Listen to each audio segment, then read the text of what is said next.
Mental performance runs the fire service. It's just that nobody is doing it. And that's why we're having a lot of the problems in our industry. Welcome, hotshots, to Firepower X. This is the place where we help you stay one step ahead of stress as a firefighter. Who am I? I'm Jess. I am a former firefighter and a neurolinguistic programming master practitioner. What the hell is that? That's a personal trainer for your mind. And on this channel, I want to give you mental performance tools so that you can stay unbothered at work and at home. When you think about how much of the job of firefighting is physically focused, we talk about being physically fit for the job. You have to pass a test oftentimes to even get in. PT is a part of being on shift. We talk about sleep, we talk about nutrition, we talk about safety with the chemicals and the gear and the things we're getting exposed to and cancer, all of that physical focus on the job of firefighting. Now, think about the mental part that everybody is ignoring, the actual mental aspect. When you look comparatively on a day-to-day basis of how much of your time you spend thinking, it's essentially every second, every waking minute of your existence. It's even more important than eating and drinking. Eating and drinking, we only do a few times a day. Sleeping, we only do for 8 hours a day. But thinking, we're doing for the other 16 to 17 waking hours. Even when we're sleeping, we're actually still thinking. Our brain is consolidating memories. It's pruning the connections involved in our cognitive processes. And we're having dreams. We're still thinking in our dreams. We're having experiences and thoughts and emotions. So the mental part of being a human being is constant. When we look comparatively at the time that we take maintaining our physical form, we do so much more thinking than we do even maintaining our body in sleeping, eating, all this other stuff. The only thing that comes close is breathing. We think more than we breathe, right? When we think about the tens of thousands of thoughts that you have versus the number of breaths that you have in a day, thinking rules the roost. And so when you translate that to this industry, something becomes really clear that mental performance really affects every part of this job. Now, if you need an explanation about what the heck is mental performance versus mental health in the fire service, check out the video that I made a couple weeks ago. It gives you a great primer on the difference. But mental performance is essentially how good of a thinker are you? How effective of a thinker are you? Another word for this could be attitude, a synonym for your outlook, your perspective. And that is all closely tied to mental performance. How effective of a thinker are you? How much mental control do you have over yourself on a daily basis? And then collectively, as groups, what kind of thinking patterns have we established as groups? Let's get back to how this affects the fire service. Let me make it really clear.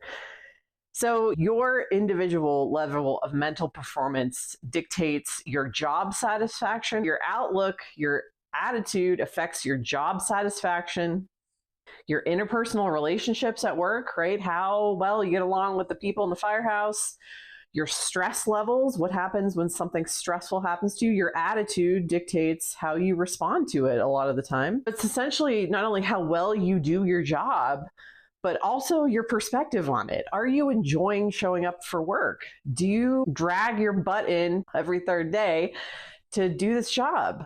When you retire, are you going to look back fondly on this time? Or are you retiring with that bitterness and crustiness of washing your hands of the whole thing? So your attitude really affects you on an individual level on a day-to-day basis. This is your wellness. Your attitude is your level of wellness. And so let's look at organizationally as a group. Why is mental performance important in groups? Take that attitude times the size of the group. What are the group norms, the cultural norms that have been established as far as attitude? Does your fire department or organization as a group, do they have a good attitude or a bad attitude? It's when we don't know we have a bad attitude that we're essentially at the mercy of our circumstances. When we're angry, we're crusty, we are disengaged, we're miserable, or all of these things that we like to blame on things outside of us for making us that way. What we do is we're actually giving up control. We're giving up control of our outlook, of our perspective. That is everything in life. As I pointed out on an individual level, that is your quality of life is in your attitude. And so when we allow ourselves to be influenced by the group and just go along with groupthink or go along with whatever the norm is, then we're succumbing on an organizational level. Lack of mental performance translates to poor morale as a group. It comes down to retention, whether people are sticking around because they like or don't like the group's attitude. Recruitment, the kind of image that your organization projects in order to entice people to come be a part of the tribe. It comes down to team efficiency. Waste a lot of time and energy in fighting and politics and bureaucracy, and all of that operational stuff can cause a lot of stress. We all know what it's like to work for an organization that doesn't have their stuff together. It's not pleasant in those type of organizations. So team efficiency comes down to that as well. The type of customer service that you're able to provide as a group. When you ask your neighboring departments, oh, what do you think about our department? They're going to tell you, oh, this is what it's like to interact with them. This is the attitude they have. This is the perspective they have. This is how they show up on calls. And it even comes down to crew safety. Mental performance includes crew safety, because if you're complacent and crusty and bitter, you often miss things. You miss important things because you need to be fully present on a call and not in your head judging this person that you have run this call on 6 times today, and then suddenly they come out with a knife or a shank and you get hurt because you were assuming this was going to go like it has gone for the last 1,000 times. And I understand. I've been there. I've run those calls. I get it. But it affects your safety. We're not really paying attention when we are stuck in these angry, upset, crusty perspectives.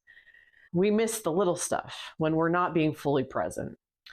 So how do we fix this? How do we start to put a highlight on mental performance? That's a good question. So many people right now in the fire service are talking about leadership, having the perfect organization, really teaching leaders how to be service oriented. All this pressure is being put on the people who lead organizations. And I'm not saying that's not important, but we're never going to be able to make the situation, the circumstance, our workplaces perfect, because they're filled with imperfect humans like us. What we have to do is turn back to the thinking part. Who is the thinker? Who's doing the thinking? You, on an individual level. We have to start taking responsibility for our attitude, for our perspective. And when we do that, we can learn how to maintain a certain outlook, a certain perspective, despite what the group is doing, but then also influence the group, be a positive influence. In a group situation, one person's bad attitude can taint the rest of the group and make it hard to work there. But one person's good attitude, as it starts to gather momentum, it does influence the group as well, because we're so used to not taking responsibility that we're easily influenced by other people. So when you learn how to really get into mental performance, hold your attitude, have that mental sovereignty to be like, I am whole and complete, and this is the perspective I'm going to take on this job. I get what I put into it. My attitude is independent of what anyone else is doing, whatever else is happening in my organization. Yeah, it's not perfect, but I can still come to this job with a good attitude, ready to work, ready to help, ready to make this a really good day for everyone involved, ready to be of assistance to my community. That is the attitude. When you can maintain that independently of what's going on, you develop a type of power, of sovereignty, personal mastery. This is why mental performance is so important to the fire service. And we should have a language around it. We should start talking about it because it influences us on every level as people showing up for work, but also in a group situation. Acknowledging and taking responsibility for our own attitude, our own perspective, our own outlook is closely tied to our wellness. That's how we manage our wellness, is by managing our perspective. This is what we do here on this channel. My goal is to start to create language around mental performance so people realize that it is in play. It is constantly in play. And so many of the problems that we are struggling with as individuals and as groups in the fire service come from a lack of mental performance, come from bad attitudes, come from not even realizing we're in patterns that aren't serving us, and starting to make awareness around it and then create simple tools and systems to get better at it, to thrive, to stay in control of ourselves so that we can create the environments that we actually want, because they have to be built intentionally. We don't just stumble into a group of people with a good attitude. Typically, someone in that group has been leading from that sense of personal responsibility. Thanks for watching. Drop a comment below. Let me know what you thought of this. If you agree, if you disagree, I'm happy to engage with you. If you really want to learn how to take control of your mental performance, of your perspective, how to be completely sovereign and independent and able to change your organization from the inside out, just by setting an example, because this is how you do it as one little person. You set the example, you hold the standard. Come check us out over at firepowerx.com, where we have more content just like this, coaching opportunities and networking. And we'll see you guys in the next video. Thanks for watching. Bye.